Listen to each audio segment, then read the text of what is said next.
Sebuah kapal motor yang mengangkut 9 kontainer, 2 mobil pickup dan 2 sepeda motor tenggelam di Danau Touti, Kabupaten Luwu Timur, Sulawesi Selatan. Kapal lintas kabupaten ini karam usai dihantam ombak besar dalam perjalanan dari Sulawesi Tengah ke Surowako, Sulawesi Selatan. Detik-detik kapal tenggelam memicu kepanikan para penumpang dan kru kapal.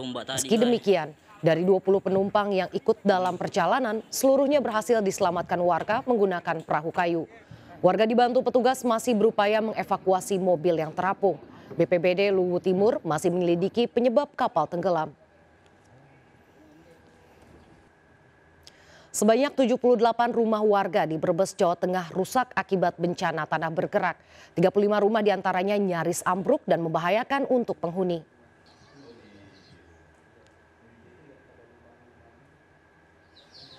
Seperti inilah kondisi puluhan rumah warga usai bencana tanah bergerak di kawasan perbukitan Duku, Limbangan, Desa Sridadi, Kecamatan Sirampok, Kabupaten Brebes, Jawa Tengah.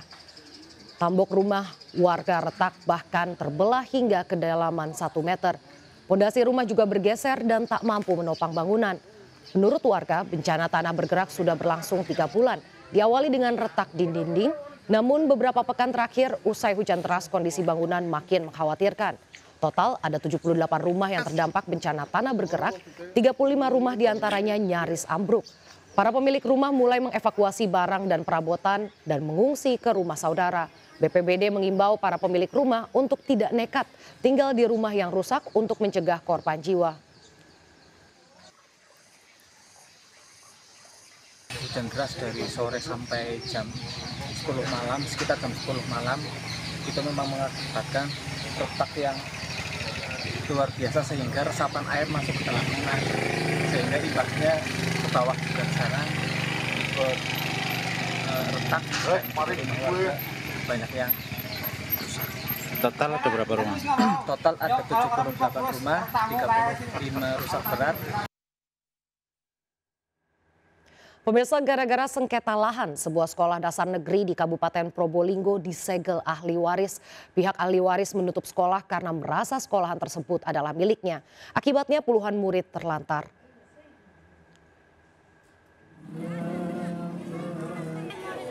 Puluhan murid SDN Banyu Anyar Kidul 1, Kabupaten Probolinggo berkumpul di halaman sekolah. Murid-murid SD ini tidak bisa mengikuti kegiatan belajar karena sekolah mereka disegel oleh ahli waris. Pihak ahli waris mengklaim lahan sekolah tersebut milik ahli waris berdasarkan keputusan Pengadilan Agama. Setelah dilakukan mediasi selang 1 jam kemudian, sekolah kembali dibuka dan murid-murid pun bisa melaksanakan kegiatan belajar. Terkait sengketa lahan, pihak ahli waris tetap akan melanjutkan ke Pengadilan Negeri dan meminta Pemkab Probolinggo untuk melaksanakan putusan pengadilan.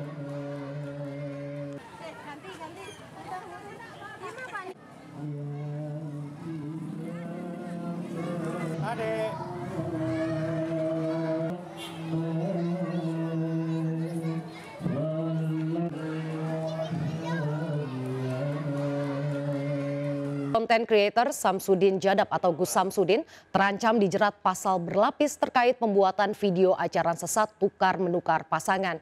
Samsudin saat ini menjadi tersangka Undang-Undang ITE dan ditahan di Mapolda Jawa Timur.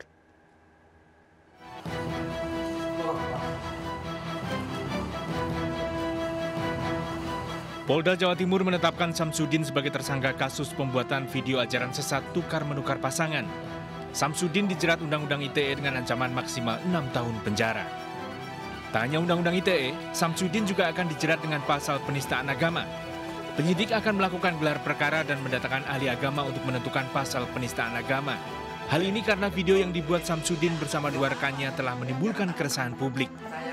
Penyidik terus mendalami kasus ini dan tidak menutup kemungkinan munculnya tersangka lain karena dalam pembuatan video tersebut melibatkan banyak orang.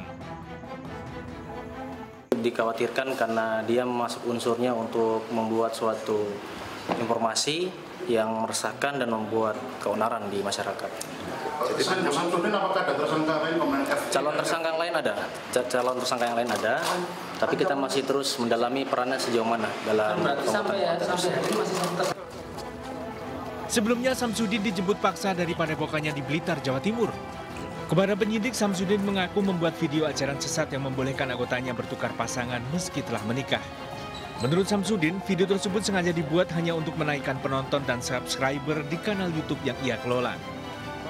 Dari Surabaya, Jawa Timur, Rahmat Ilyasan, iNews melaporkan. Pemirsa, pemilik rumah tempat pembuatan video ajaran sesat tukar-menukar pasangan mengaku dibayar Rp200.000. Video ajaran sesat dibuat oleh rombongan Samsudin selama 3 malam dan melibatkan 10 orang pemeran.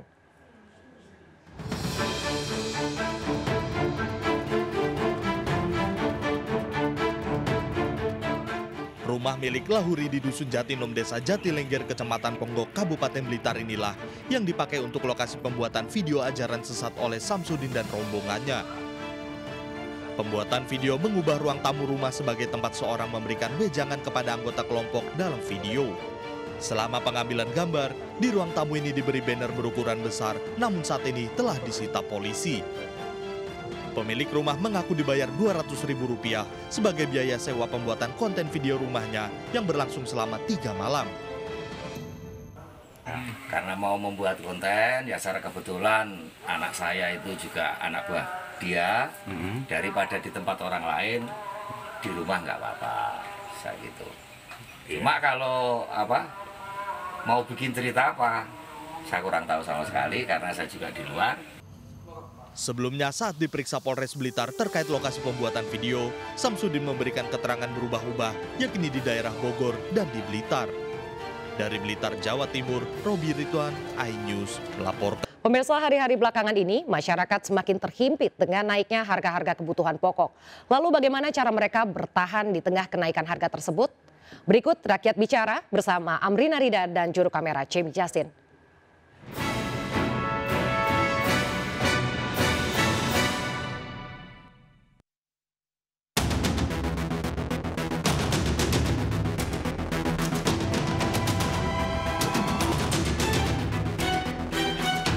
Dalam beberapa pekan terakhir, harga sejumlah kebutuhan pokok merangkak naik. Mulai dari beras yang merupakan makanan pokok sehari-hari, hingga bumbu dapur, bahkan sayur mayur. Bagi masyarakat dengan penghasilan yang cukup, kenaikan harga kebutuhan pokok ini barangkali bukan menjadi masalah. Tapi bagaimana dengan masyarakat yang memiliki penghasilan yang terbatas?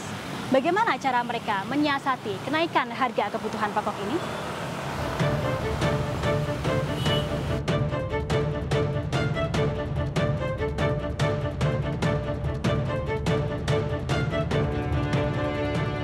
Harga-harga kebutuhan pokok terus naik.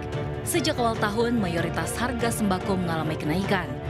Faktor cuaca dituding menjadi penyebab kenaikan harga sembako, khususnya beras. Untuk menstabilkan harga beras di pasaran, pemerintah menggelar operasi pasar di berbagai daerah.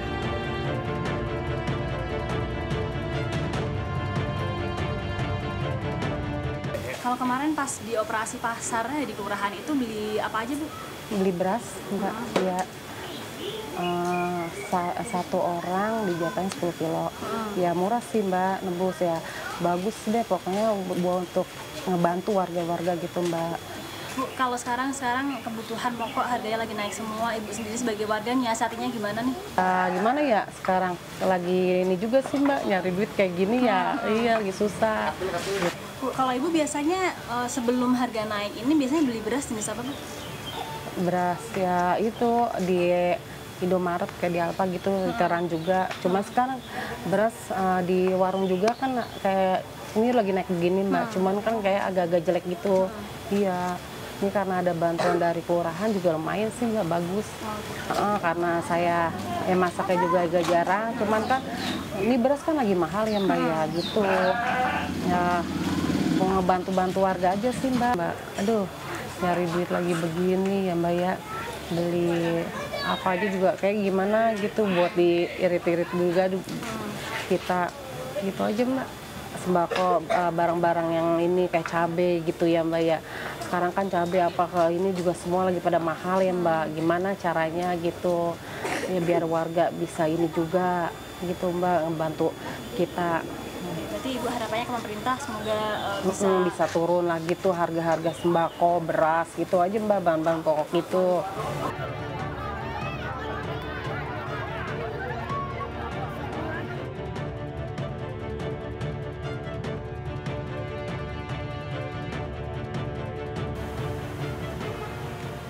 Tidak hanya di Jakarta, kenaikan harga kebutuhan pokok juga terjadi hampir di seluruh provinsi yang ada di Indonesia. Badan Pusat Statistik mencatat kenaikan harga kebutuhan pokok, terutama beras, pada pekan ketiga di bulan Februari terjadi di 179 kabupaten dan juga kota di seluruh Indonesia. Dan harga beras diperkirakan akan terus naik hingga Maret mendatang, di mana produksi beras nasional mencapai 3,5 juta ton atau surplus 1 juta ton dari kebutuhan beras nasional, yakni 2,5 juta ton beras per bulannya.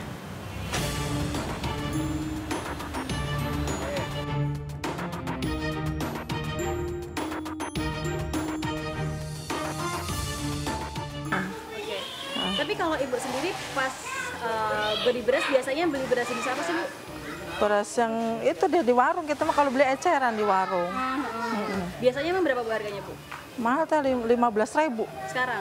Sekarang kan biasanya kan 10.000, 11.000, sekarang udah 15, paling murah 14 aja jelek teh berasnya. Sekarang emang karena kebutuhan lagi naik. Lagi naik semua. Beras. Kalau yang lagi naik apa aja sih, Bu, sekarang? Beras, terus apa? Gula ya, terus cabe, semua naik teh. Jadi bingung kan kalau kita ibu rumah tangga kan berasa gitu, jadi berasa gitu kita belanja tuh. Nah kalau misalnya harga naik mau menjelang puasa nih, Ibu sendiri ngakalinya gimana sih, Bu, caranya biar tetap bisa beli, tapi gimana caranya beli? Ya pintar-pintar kita aja, kita bagi uangnya deh, apa yang dikurangin gitu. Kenaikan harga sejumlah kebutuhan pokok menuai beragam keluhan dari masyarakat. Di tengah sulitnya perekonomian, kenaikan harga sejumlah kebutuhan pokok ini seakan mencekik masyarakat, terutama masyarakat yang berada dalam golongan ekonomi lemah.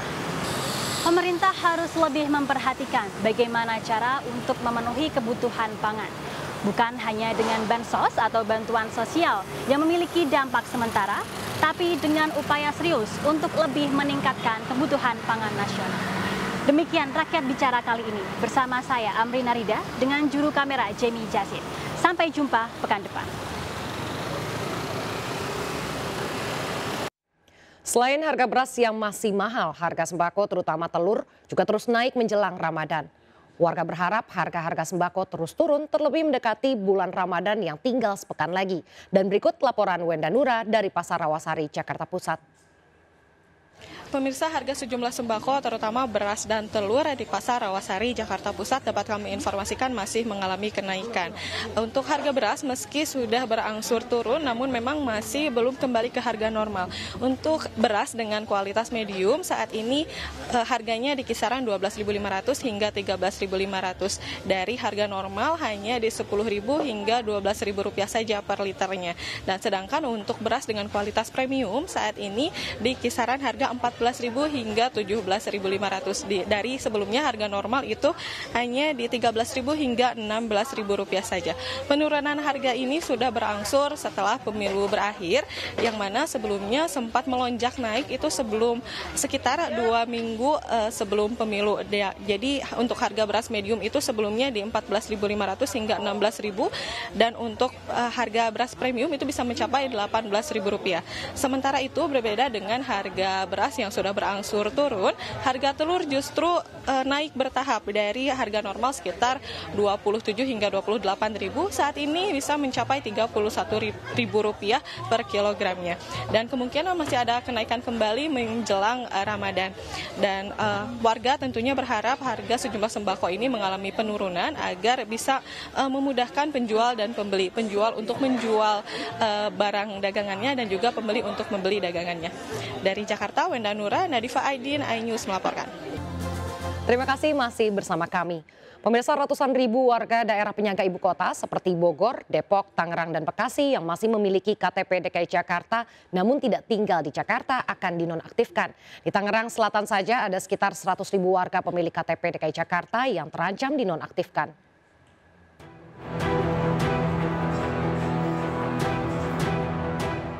Ratusan ribu warga daerah penyangga ibu kota seperti Bogor, Depok, Tangerang, dan Bekasi yang masih memiliki KTP DKI Jakarta namun tidak tinggal di Jakarta bersiaplah untuk mengurus kepindahan.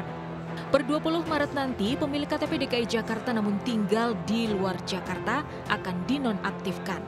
Di Tangerang Selatan saja ada sekitar 100.000 warga yang berstatus KTP DKI Jakarta yang terancam dinonaktifkan.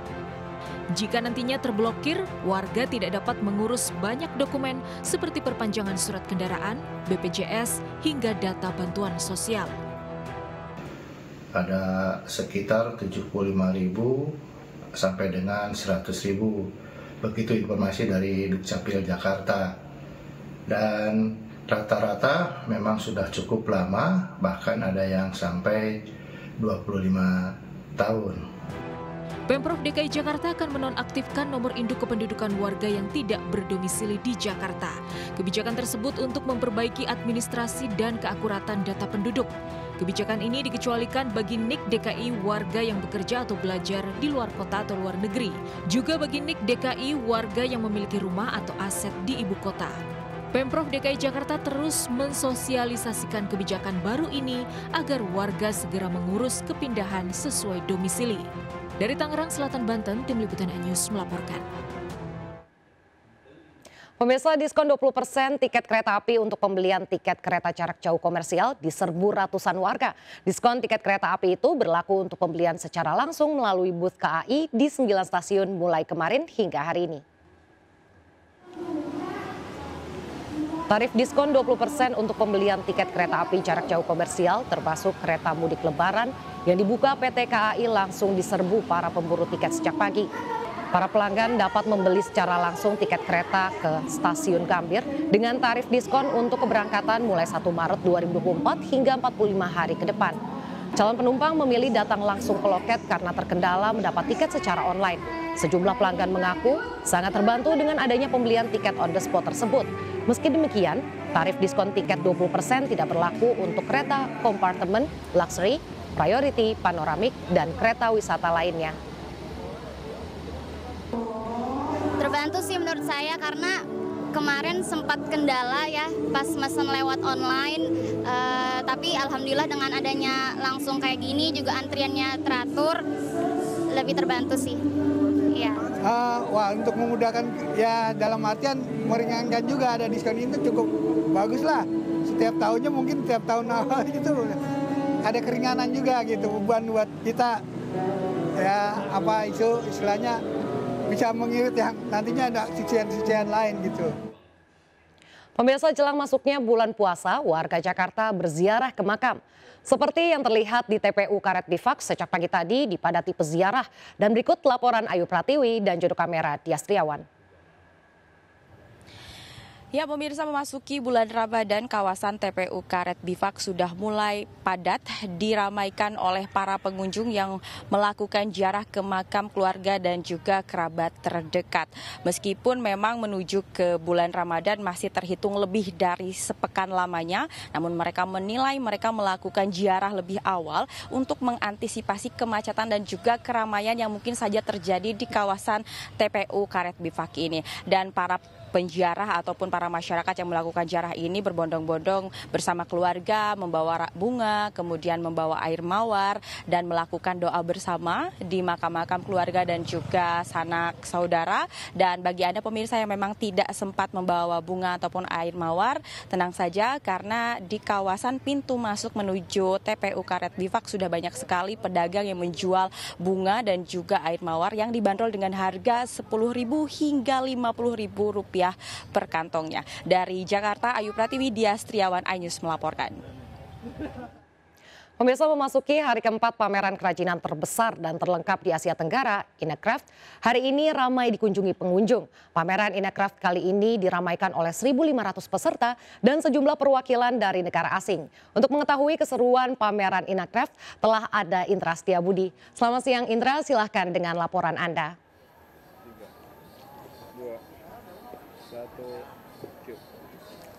Ya, Nadia dan juga pemirsa, dapat kami informasikan di ajang tahunan International Craft Trade Fair atau Inacraft 2024 memasuki hari keempat yang mana antusias masyarakat terus meningkat. Dari pagi hingga saat ini masyarakat terus hadir untuk meramaikan acara event pameran terbesar se-Asia Tenggara ini. Dan selain warga lokal, ada juga masyarakat dari mancanegara juga hadir untuk meramaikan pameran terbesar se-Asia Tenggara ini. Dan Anda bisa lihat samping kiri saya ada beberapa banyak booth pada kesempatan pada tahun ini setidaknya pameran Inacraft diramaikan oleh 1.500 pameran UMKM yang mengisi 1.066 booth yang dihadiri oleh negara tetangga seperti Malaysia, Thailand, Korea, Jepang, hingga Uzbekistan dan juga Cina. Dalam ajang ini para pelaku UMKM Indonesia dan berbagai negara tetangga menyajikan atau menjajakan kerajinan khas dari negara masing-masing. Dan saya tertarik dengan salah satu booth yang ada di belakang saya ini di Provinsi Papua Pegunungan. Saya juga melihat banyak kerajinan tangan seperti yang saya lihat, Anda bisa lihat dan bisa lihat ini bernama Tifa. Tifa ini terbuat dari bambu khas Papua dan ini juga gendangnya terbuat dari kulit buaya asli dan ini dibanderol dengan harga 5 juta rupiah. Dan memang cukup mahal tapi benar seninya dan sangat mahal. Selain itu juga di sini juga ada dari kain, dari benang dan terbuat dari akar pohon yang berasal dari Papua asli dan juga sini juga ada tenun khas cendrawasih tersebut. Dan Nadia, yang perlu diketahui bahwasanya masyarakat atau warga yang hendak ke Inacraft 2024 kali ini hanya membayar 25.000 saja. Anda bisa berkeliling, melihat, menyaksikan produk-produk UMKM yang berada di area ini. Dan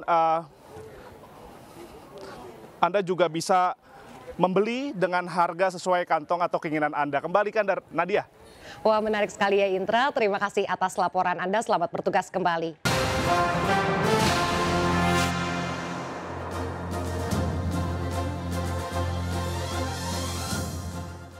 Terima kasih masih bersama kami. Pemirsa, Pasar Tanah Abang dipadati ribuan pengunjung yang akan berbelanja aneka busana muslim. Bahkan keramaian Pasar Tanah Abang mulai terasa sejak pagi terutama di Blok P. Dan berikut laporan Salam Rahmat dan juru kamera Novan Kusuma serta Muhammad Zulkarnain dari Pasar Tanah Abang, Jakarta.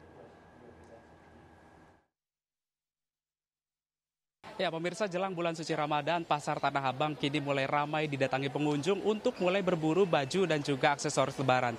Salah satunya di tempat kami melaporkan saat ini yang berada di kawasan Blok B Pasar Tanah Abang, yang mayoritas para pedagangnya ini memang menjual atau juga menjajakan busana muslim dengan model-model yang terbaru tentunya. Namun yang paling banyak diburu oleh masyarakat saat ini adalah untuk model terkini di tahun 2024 adalah dengan motif atau juga model organza dan juga organdi, sementara untuk busana muslim pria adalah dengan model linen begitu. Di mana dapat kami informasikan juga ada kelebihan jika masyarakat ini bisa membeli baju atau juga aksesoris lebaran jauh-jauh hari dari sebelum hari lebaran ini tiba. Lantaran masyarakat ini bisa memilih dengan leluasa bahan-bahan ataupun juga stoknya juga lebih banyak tentunya jika dibandingkan dengan menjelang hari raya Idul Fitri. Dan dapat kami informasikan juga bahwa memang untuk situasinya saat ini semakin siang justru semakin ramai didatangi oleh masyarakat, baik dari masyarakat ibu kota maupun juga dari kawasan penyangga lainnya untuk mulai berburu baju busana untuk lebaran nantinya akan dipakai begitu. Dan dapat kami informasikan juga bahwa memang meski belum merasakan kenaikan omset yang cukup signifikan, namun dari sejumlah pedagang ini memang mengaku bahwasanya mereka mengalami kenaikan omset yang kenaikannya ini dirasa lebih tinggi jika dibandingkan dengan fenomena pada tahun lalu, di mana untuk pada tahun ini fenomenanya kenaikan omset bahkan mencapai hingga 80% dan masih akan terus meningkat hingga nantinya H-1 Hari Raya Idul Fitri tiba. Dari Jakarta, Salam Rahmat, Novan Dwi Kusuma, Muhammad Zulkarnain, iNews melaporkan. Pemirsa, 10 desa wisata di Provinsi Gorontalo siap dijual melalui online travel agent untuk menambah kunjungan wisatawan baik domestik maupun mancanegara. Pencapaian ini mendapat apresiasi dari Menparekraf Sandiaga Uno saat bertemu langsung dengan pelaku usaha desa wisata.